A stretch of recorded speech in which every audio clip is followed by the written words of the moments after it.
That's pretty poor. But you know what I found out? We are don't let me say that. We are one of the few societies where we don't volunteer. You know, there are so many people out there, former teachers, who want to put in 3 hours a week. Some people want to do 1 day a week. And so many. So we just need to organize ourselves better, create a volunteer corps.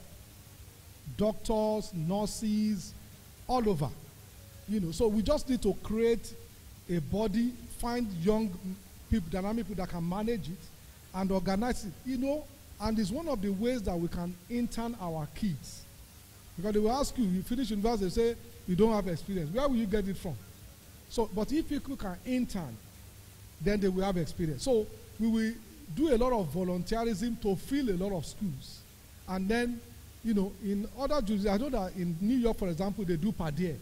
So which means you don't teach every day, but they can call you and say, okay, a teacher. So if we have 31,000 teachers, we will employ more. But my fear is that we won't be able to employ what is needed, at least in 2-3 years. So, but if we have volunteer corps that can fill in, so that one day, if we organize it well, of course we have their database, we have their record, what can you teach, and we test them and sort of certify them, that then it will be easier.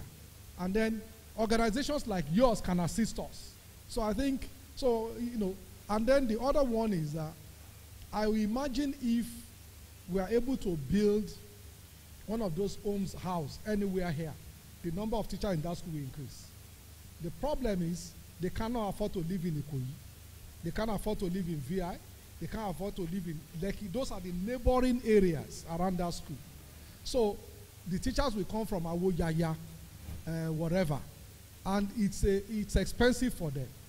And that is probably the problem in that school. So if we can build one, you will see the number will go to 40. Everybody will want to come and live there. People will even seek to transfer. So housing is part of the problem. And I think, you know, it goes along so that we can, I'm sure we can resolve it. Thank you very much. But I will go to that. Thank you very much. Please, everybody who is around the hall, we're almost rounding up. Can everybody that's doing paparazzi, Instagram, selfie queens, slay queens, please, can you have your seat? Let's honor our guest who has come all the way to spend his time with us and share with us. We have questions from the audience. Dr. Hakeem, where art thou? Okay, so I'm going to hand over to you to take the questions that we have curated from the audience, and then inshallah we'll take our guest round to visit the vendors who are displaying here today. All right, Bismillah. So the first question is from Dr. Saidat. Where is she? Dr. Saidat. Like we are sitting on a time bomb and things are going to get worse soon. My second question, because you were in the infrastructural sector, is what will the Lagos State government in your regime do about improving infrastructure for health?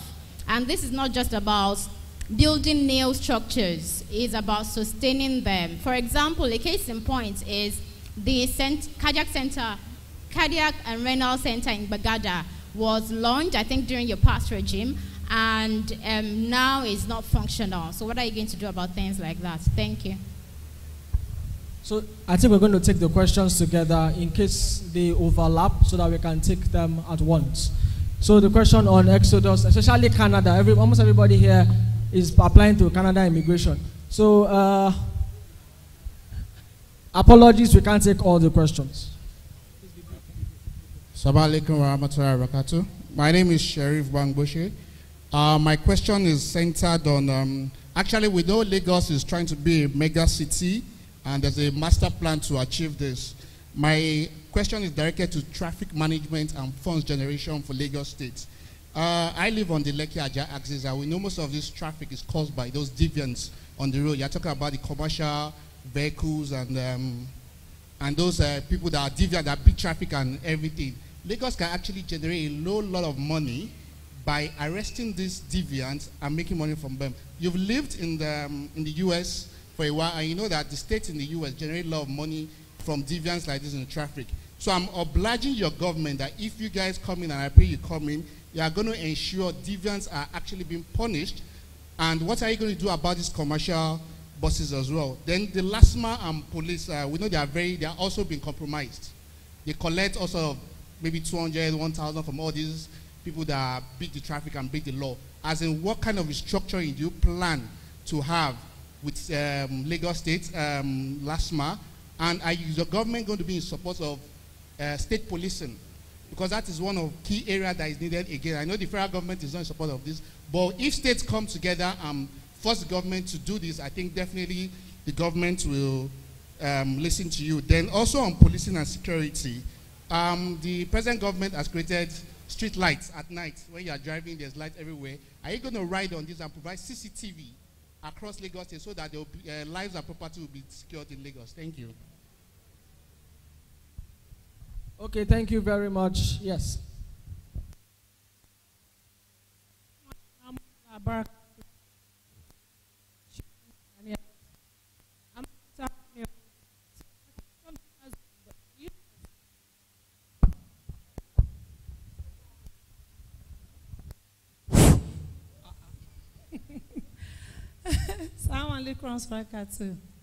My name is Sheremi Ganiat. I'm an entrepreneur. So I want to ask questions that has to do with taxes. You know, before you can register your business, of course, you have to pay some amounts to the CAC. And coming down to Lagos, we are being bombarded with lots of taxes. You pay the land use charge, you pay LASA, the education industry, for you to get the school registered for approval. You pay that. And we are not really getting the right kind of support from government. It seems somebody mentioned something that has to do with financial issues over there coming from government. We are not getting that. I know how much we have spent on electricity this month alone. And it's shocking. It's part of the things that we want you to give serious attention so that you'll be able to provide that enabling environment for businesses to thrive as, you know, a very, very important aspect of the society that can help to move the society forward. The other one is not a question. It's just something I believe that most people here will agree with me on that. And that is the fact that we want you to pass the message to Asiwaju Tinubu on our behalf. And through that, let it get to Aso Rock. We want Buhari to succeed. May Allah help him to succeed. I, as a person, know what I went through this last election. It's not gainsaying. But we don't want this particular session to be truncated, either through the National Assembly or House of Rep. We want it to work this time around. So please pass that message across that he should be careful about. I belong to everybody and I belong to no one. Thank you. You want to ensure that next level is guaranteed. Okay, the last question from the brothers. Like I said, I apologize. Send your questions to me in writing. Assalamu alaikum wa rahmatullahi wa barakatuh. My name is Hussein Aroma Shodun Kehinde. My question is based on Lagos State judicial system. Alhamdulillah, I was opportune to attend the Lagos State NGO prison welfare meeting early this year. And we were made to understand, based on fact, not a third party, it's based on fact, that Lagos State officials generate more funds, and they generate these funds through unlawful arrest by their officials, especially the Lagos State tax force and the Lagos State environmental whatever, and also the Lagos State mobile court. What they do most is that they arrest people unlawfully without them having lawyers. They are taken to the mobile court, judged, and they are mostly sentenced to either 6 months or you pay 50,000 naira. If you are able to pay 50,000 naira, you will be detained detained or dumped at either Ikoyi or Kirikiri and also the Badagry prison. Currently, the Ikoyi prison is to house 1,500 inmates. Currently, the Ikoyi prison have 3,837 inmates. And that is alarming. And this current administration has paid as kind of like debt care. Because at some point we have a meeting with the Lagos State government and solutions were given to them, but they were never implemented. It was more like we are just putting effort. So now my question is, as you are coming in, what plan do you have to review the Lagos State Task Force, the Lagos State Environmental, and also the mobile court? What plan do you have for these Lagos State inmates? There's too many inmates in the prison. And also we have juveniles that are also detained where they are not supposed to be. Okay, thank you very much. Then I don't know if I can ask my own question. I've never asked a question before, please. And it's a unanimous question. It is. Can I ask one, please? From your bio, we noticed that you were once in the private sector. You came into the public sector and you also sojourned into politics. For Muslim youth here who have that ambition to be like you someday, what should we do? Thank you. We will send the remaining question via email. I'm sorry. Well, I think the first question from our sister is on brain drain. Well, let me tell you my honest opinion. It's not that because I'm a politician. When I finished my PhD, I went straight to the United States. I was employed by University of Ibadan to teach. But my father is also a politician. And that was during Abacha. I finished my PhD in 91. That was during Abacha. So what happens is, and his birthday is June 13. So they will arrest him close to June 12. You know, because then they riot because of June 12 MKO. Are you aware of that? So they will arrest him. So his birthday, he will spend in Kirikiri. And then they will release them later. So I said, no, I'm leaving this country. This is, you know. Honestly, Nigeria has a population of about 180 or whatever million. There's nothing wrong in people leaving the country to go and get a job. I don't have a problem with it. What I have a problem with is the pipeline. So India populated the medical services in UK. So before, when I was a student in UK, 80% of the time you go to the hospital, you meet an Indian. But what India did later was to bring them back after years. So really, if we keep circulating, it's not a problem. You know what? The problem is that we focus too much on government hospitals. There are 3,000 private hospitals in Lagos. So there is 27 secondary hospitals, which we call general hospitals. We have one tertiary, right? We have about 340 private healthcare centers that doesn't work well. Now, 47 of those, they move them to private sector. Why do we focus on? So government should assist those private hospitals. Health insurance should be built so that people can access. So if I'm sick in Ikoyi, why am I going to Eko General Hospital? Why? When there are hospitals in Ikoyi, but they are private. So if government has a leg in that private hospital, people here can go there.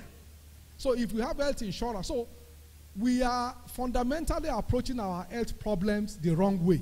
And we will change it. Because it's not the number of hospitals that matters. It's the statistics. So how many people, how many maternal child, whatever do we have? How many infancy deaths do we have? If we can bring that down, then we solve the problem. So it's not that we are building 10 more hospitals. No. is that we are improving the capacity of that private hospital that is next to people.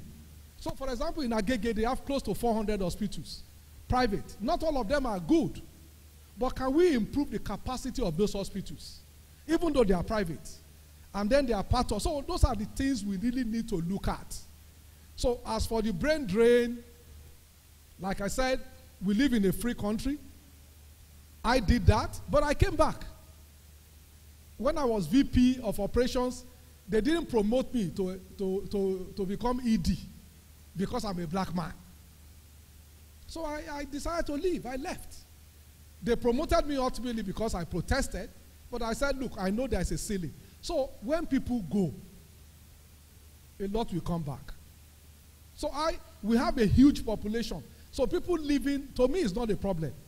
But are we producing enough within that cycle? So it's good for us to export good human beings that are doctors, lawyers, engineers, rather than the Yahoo boys.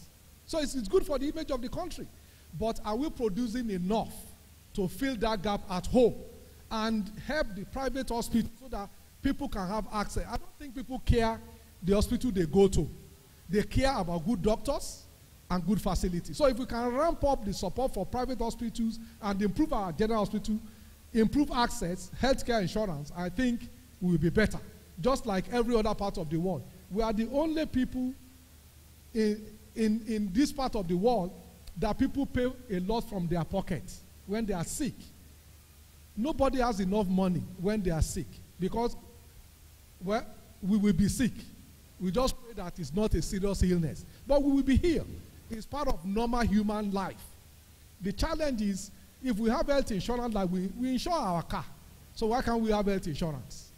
We insure our house. Our sisters insure jewelry. So why can't we insure our lives, our health? So I think it's something that Lagos State has started. We will push it aggressively, and then we ramp up the capacity of those 3,000 hospitals. So if 1,000 hospitals participate, including public, access will be easy. So they will be able to see doctors, but we'll keep training. Let them go. It's fine. But let's just keep training. You know, let's provide more human beings for the world. It's good. It's not a problem. Then the next one, sorry. The next one is, thank you. Traffic management from Sheriff. Traffic management, buses causing problem. Well, you know, we have about 2.8 million vehicles in Lagos. Now, the whole country has about 11.5 million vehicles. So Lagos has, well, what's that percentage? About 18%. So, but remember, we are 0.4% of the landmass of Nigeria. 0.4. So we are the smallest in terms of land. We have the highest population. We have the highest vehicle. So mathematically, there will be congestion. Now, can we do better? The answer is yes. So all those buses, you know, we can't just throw them away because they are Nigerians, they are somebody's husband, they are somebody's brother, they are somebody's cousin. But can we let them know that there is a better way? Of course. So it's engagement. We must engage them. Let me tell you this. During Ashwaju's government, all those blue buses, you know, it's the union that bought it. It's not government. We took them, we said, look, all this Agbero, all this nonsense that you are doing, can we do it better? They said, how? We took them to Colombia. So they saw what Colombia government did with, they have the same problem. And they saw it. That's why they bought the blue buses. It's not government. We just link them with the banks. And surprisingly, you know that the poor people pay their own dues better than the rich people. It's the rich that will own banks and they won't pay back. Those people pay back within 3 years. The challenge was, we wanted a situation where Marco Polo that was supplying the buses can come and start installation here. And then, you know, we were having problems. You know, us as Africans, we like land, even though we are not using it for anything. So you say, it's my grandfather's land. It's my whatever land. So we had problem bringing the company down. So they couldn't return. So it became expensive, especially when Naira fell. So to bring in spare parts was an enormous challenge. But it's something that we can look at again. One of the things we plan to do is routine service. You know, when I was small, Lagos used to have numbers on buses, just like they have in London. You know, bus 36, but Lagos, during the Surpass Day, Lagos had it. So we have it before. So what we need to do is let's go back to that. And then let the buses have number, as rickety as they are. So the challenge is, the moment you start introducing new ones, the old ones will evaporate. As long as you engage those people, if you don't take their jobs away, don't take their livelihood away, but if we empower them, I'm sure we can do that. As for LASMA and police, well, LASMA, we just need to equip them better. They were working well before. We need to make sure that, I've seen a LASMA officer that was attacked, now cannot walk. I've seen a LASMA officer that was burnt. They poured petrol on him and set him on fire for doing his job. So it's both ways. So government also needs to make sure that that doesn't happen, and then encourage them, improve on their welfare, give them better tools. CCTV camera across the state. Well, it's something that we plan to do. Lagos already has some cameras. Federal government about 6 years ago installed 1,000. My understanding is they don't work anymore. When I was Commissioner for Science and Tech, we installed some. We started with 24. So, for example, if you're on Third Mainland Bridge, you will see some things that look like tree. They are not trees. They are actually, so on certain buildings, it's not good to say the locations. So on certain buildings around Lagos, there are cameras installed.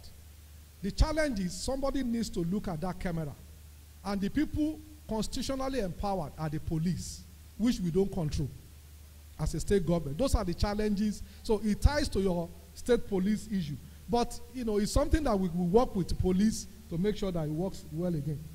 I think Sister Idaya talked about a lot of taxes, LASA registration. Well, I've listened to that many times. A lot of land use charges. Look, there are taxes and there are charges. And we all travel around the world. Let us look at what has worked anywhere. Americans will say two things are constant: debt and taxes. Debt and taxes. Let me say this. You see, we must look at things properly, my sisters. When Chief Obafemi Awolowo wanted to start free education in Western region, he raised taxes from 6 pence to 1 shilling, 40%. People rioted. Madam Ransom Kuti, they went naked to protest. But people like my own father will not be able to go to school if not for that. MKO Abiola will not be able to go to school if not for that. They were able to build schools in all parts of Western region, in the remotest of villages. So, it's not that taxes are not good, as long as you don't kill people. The problem is we tax people that pay too much, instead of increasing the net, so that everybody pay taxes. But if we really want to develop our country, our state, taxes are necessary revenue for government. The problem is our government must also be transparent. What are you using that taxes for? So people must know the prices of contracts. So if we build road, we must put it on the website. This is the cost. We must know if you are building school, this is the cost. If people know that you are using it for the right thing, a lot of people don't care. It's because they think that that money is stolen. That's the problem. But if people know clearly that you are using their tax money for the right thing, most Nigerians, some people don't want to pay tax, I know. But the reality is that a lot of them, so for example, LASA. LASA is not a tax because it doesn't apply to everybody. It applies to you if you are advertising. You understand? And the problem is this. You can litter the whole state. So the essence is to control. The question is, how much are they charging? Are they charging too much? So if it's too much, let's reduce it. But the essence is we must control adverts so that you cannot come and put a billboard in front of my house because I must be entitled to my privacy. So I think those are the issues but the essence behind them are good. But my suggestion is this. Let us also get involved. Before they pass all those laws, they do public hearings, and we don't go. So they will just pass it. So we must go. If you go, your input will be there. Or at least send somebody. Or say, can you go? Or call somebody. So I think because any law that is passed, there must be public hearing. And if the public hearing said no, they shut it down. I've seen many. So it's important that we also get involved so that at least we don't make laws that doesn't work for everybody. I think that's, oh no, sorry. Well, and for Buhari to be careful, well, we signed up for constitutional democracy. And, you know, the legislatures have their roles, executive have their roles. I understand what you mean. But, you know, it is the way it is. One of the things that I saw in Abuja is that we are not working together as a country. We're not. So we think of our area, Yoruba, Hausa, Igbo, and I think it's not good. So, but we will go past it. We'll go past it, hopefully. But we just hope that they can work together. Now, our party has majority in the Senate now. It's very clear. So, if we don't do the right thing, well, there will be election in 4 years' time. So, it's as simple as that. Hussein, Lagos State Task Force. Well, the issue you raised, I can't answer a lot of it because I don't know the facts. But you said there are facts. Now, but you also said something that is interesting. You said they take people and take them to a court. So is that court, you are saying that that court is not legal? Is that what you are saying? Where is Hussein? He has left. Well, he left. So, but he's saying that they take, but it's possible. But those are the things that we need to investigate and make sure that they are not arresting people illegal. The problem is, and it's not Lagos State, is that there are too many people awaiting trial in our courts. Too many people. A lot of people are waiting trial for 3 years. So it's a problem. Well, it's okay. So too many people are waiting trials, and they will be there for years. So the judiciary just need to wake up, and our lawyers in the house, I believe they are part of the. I don't want to. Dr. Akim, I didn't write down your question, and then I forgot. Just go and start praying. Well, but you know that, you know, we must be, one of the problems for me in our country is the family. You know, we've spoken about various things. The family, as far as I know, and there is our families are breaking down in this country. You know, I was special advisor to the Honorable Minister for Power Works and Housing, and we travel around the whole country. We drove to all the 36 states. And I was talking to a young man who was our security guard in one hotel. He's 37 and he has 17 children. Yes. Yeah. So think about it. Think about it. In 1960, the population of Nigeria was 45 million. In 1960, when we got independence. United Kingdom was 54 million. Today, United Kingdom, with the enormous amount of Nigerians who are now British, their population today is 54, 55. Ours is what? 180. The rate we are growing is good to be big, but it comes with a lot of responsibilities too. So, part of the things we need to do is how do we take care of our families? The families are breaking down. So it doesn't matter how many schools, how many hospitals we build. If the family is broken down, this country will collapse. And that is the honest truth. So we just need to build our families. We need to take more responsibility for our children. I say that because your question, you will notice that most children take after their parents. My own father was a politician. He's a banker. He was the first commissioner for public transportation in Lagos State. So, you know, every time he holds meeting, and I will be there. As his son, I will be there when he's holding his meeting. So it's something that I got used to early. Okay? So, the former chief judge of Lagos State, his father was a judge. So our sister, a judge. Everybody. So, my point is that we must set good example for our children. So if you do that, it's a bit easier. So, but if the family is broken, so that young man that has 17 children, apparently he doesn't know these kids. So how is it that a father can just say, I walk away from the house and just leave the wife and children and just walk, and there's no repercussion? So as a society, there must be penalties. That's why in other parts they say child support, because that's their own solution. I'm not saying that should be our own solution. Now, if you have a child, you must care for that child. So for me, I think we must look at our family. If we take care of the children, our family, I think 90% of the problem is solved. So thank you very much. A big round of applause for our special guest, Dr. Obafemi Hamzat. I'm so sorry, but we are done for questions today with you, but we're very glad that we have this opportunity. We're very glad that we have this opportunity to connect with you, and we will take you up on the mandate, but we will also challenge ourselves to be people of action. And yes, sir. Well, because she said, we will take you up, meaning me. So I will also take you up on one thing. You know, in order to eat that omelette, you must break the egg.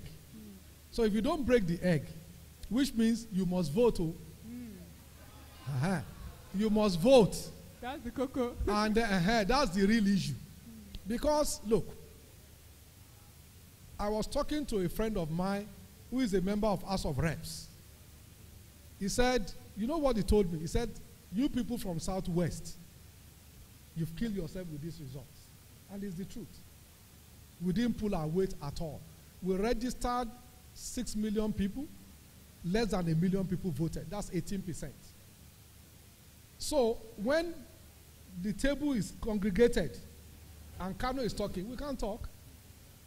That's the truth. So in order to get our people things, it's becoming difficult.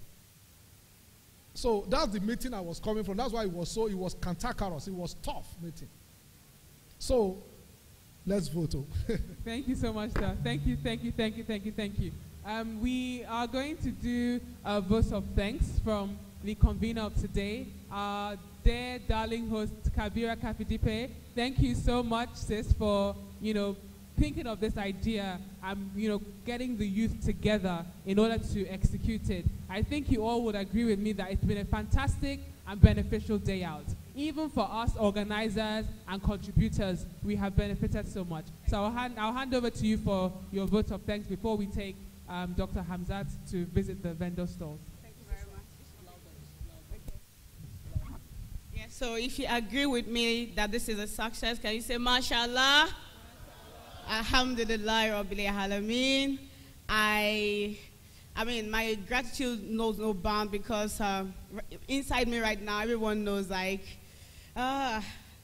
anyway, but I'm so excited. And let me just start my appreciation by thanking the one who has created us, the one who has given us life, the Almighty Allah subhanahu wa ta'ala, for giving me the courage to get on this path, to start this idea, and for also guiding me, working with the most, oh my goodness, the most amazing team. Talking about Sister Zara, Brother Sharif, Brother Mutin, Adeshine. Oh my goodness, I'm like, wow, how can we be sisters or brothers more than what you guys have given me. You've been a pillar of support. You made me realize that this is achievable. And I mean, at last, it's a success already. And I'm so excited. And I pray that Almighty Allah will help me keep guiding you. Bless you accordingly. And at the end of the day, let us all reward us all for our efforts. My special thanks goes to our father, Dr. Hamzat, our brother. You're our father, you're our brother. I am grateful for you coming around. It's really a great honor. It's a privilege. I said it earlier on. I said, yes, even though we are going to vote next come Saturday, it's just an idea that I had, the Roundtable series, and I push it through a friend of mine who happens to help me speak about it because I wanted a special guest. And because this thing going on is like election time, and also why can't we discuss about the upliftment of our nation, the impact of youth, and also we came up with the Conscious Muslim Youth, and then we invited you and you supported us. And I was a bit, wondering if you were going to make it after your PA told me you're still in the meeting. I'm like, oh my goodness, I really waited for this day. But alhamdulillah, you are here, and you've really impacted us with all those wonderful messages. And we hope that, inshallah, come Saturday, Almighty Allah will give you victory. Yourself and Mr. Sanwo-Olu, bi'idhnillah. Thank you so much. Almighty Allah reward you for me. And I also thank you, my brothers and sisters, for supporting me, for coming out. Wow, it's massive, it's impressive, and I pray that Almighty Allah will reward us all, inshallah, in this world, and grant us the grace to live with Him, near Him, in Jannah. Give us Jannah to Firdaus, inshallah. Assalamu alaikum, everyone. We're looking forward to another series, the Roundtable series, hopefully during Ramadan. And it's going to also be like super, amazing. Thank you, everyone. It's been a wonderful time for me, and I hope it is for you as well. May we meet again in peace, inshallah. Jazakumullahu khairan. Assalamu alaikum wa rahmatullahi wa barakatuh. Wa alaikum salam wa rahmatullahi wa barakatuh. Thank you all so much. So inshallah, now it's time for networking. Please don't rush off. You just end up sitting in traffic. So please stay, network. Let's connect with one another. We also have some vendors at the back. We're going to take Dr. Hamzat round to interact with some of the youth entrepreneurs that are running businesses here in Lagos. So we would like you. Fantastic. But we would like you to just go around. Inshallah, you can come to my stand as well. We can tell you what we do and just introduce. Yes, so introduce each of us. So so this is a real issue. We want to showcase what we have, our talents to you. So if you could please indulge us, Dr. Hakim, Sister Kabira, please can you start taking Dr. Hamzat round? Group picture, please. Sorry. Okay, 1 second. Let's do a group picture with the panelists. Okay, yes. We'll do that.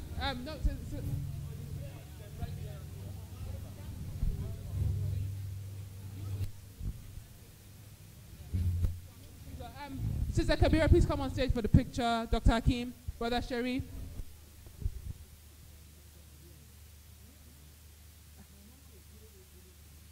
Mutin, please go to your brother's side.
can you scale? So now that I'm doing this in Lagos, I want to be able to make money in my sleep. In South Africa, in Kenya, in UK, in America, let that money be coming in. You can only do that. You can only scale up your business by creating partnerships. So that's your final P. I hope you found that beneficial. As I said, I'm a business strategist, and I run sessions. I'm offering 20% off my services. If you book today at my stand, you can get 20% off a consultation with me, inshallah. So if you are interested, please head over to my stand, and my assistant will give you all the necessary information. Inshallah, I will send an email out with all the resources I've discussed today, the link to the book, how you can connect with me more, and inshallah, when you're ready, we are here for you, inshallah. But me, I charge. So these are my opportunities for, giving back. But if you want that one-to-one, I'm here for you, inshallah. Jazakumullah. Thank you all so much for